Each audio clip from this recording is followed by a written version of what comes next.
એક ડગલું પર્યાવરણ અને પ્રકૃતિ તરફ આવા શુભ ભાવ સાથે મહુવાના આરોગ્ય ભવન દ્વારા ગુરુ પૂર્ણિમાના પાવન અવસરે મહુવાના ગાંધીબાગ રોડ ખાતે ફ્રીમાં વૃક્ષોનું વિતરણ કરવામાં આવ્યું હતું.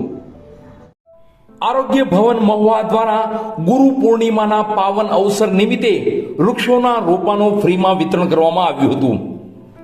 એક ડગલું પર્યાવરણ અને પ્રકૃતિ તરફ આવા શુભ ભાવ સાથે ઋષિ પરંપરાને અનુસરી મહુવાના આરોગ્ય ભવન દ્વારા મધુરમ સ્વીટ કિશોરભાઈ શેઠના સહયોગથી અને શ્રી ઓમ રામ બાપુ શ્રી શક્તિકુંજ સેવા આશ્રમ લોહિંગ્યાની પ્રેરણાથી મહુવાના કૃષ્ણા કોમ્યુનિટી હોલ ખાતે આજ રોજ તારીખ 21/7/2024 ને રવિવારે ગુરુ પૂર્ણિમાના રોજ વૃક્ષોના રોપાનું ફ્રીમાં વિતરણ કરવામાં આવ્યું હતું.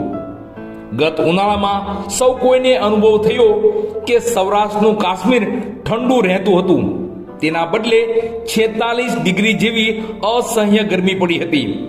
ત્યારે સૌ કોઈ લોકોને વૃક્ષો વાવવાનો વિચાર આવેલ. ત્યારે સૌના વિચારોને સમજી અને પર્યાવરણનું જતન થાય અને તાપમાન ઉનાળામાં પણ ઠંડુ રહે તેવા શુભ હેતુ સાથે વૃક્ષોના રોપાનું ફ્રીમાં વિતરણ કરવામાં આવ્યું હતું. અને આરોગ્ય ભવન મહુવા દ્વારા એવો અનુરોધ કરાયો હતો કે પર્યાવરણ અને પ્રકૃતિનું જતન કરો અને ગ્લોબલ વોર્મિંગનું સંકટ તોળાઈ રહ્યું છે ત્યારે સૌ લોકો વૃક્ષોનું વાવેતર કરે અને તે વૃક્ષોનું ઉછેર પણ કરે. એક ડગલું પર્યાવરણ અને પ્રકૃતિ તરફ આવા સુંદર વિચારને મહુવા વાસીઓએ વધાવી લઈ આરોગ્ય ભવન ખાતેથી વૃક્ષોને લઈ વાવેતર પણ કર્યું હતું.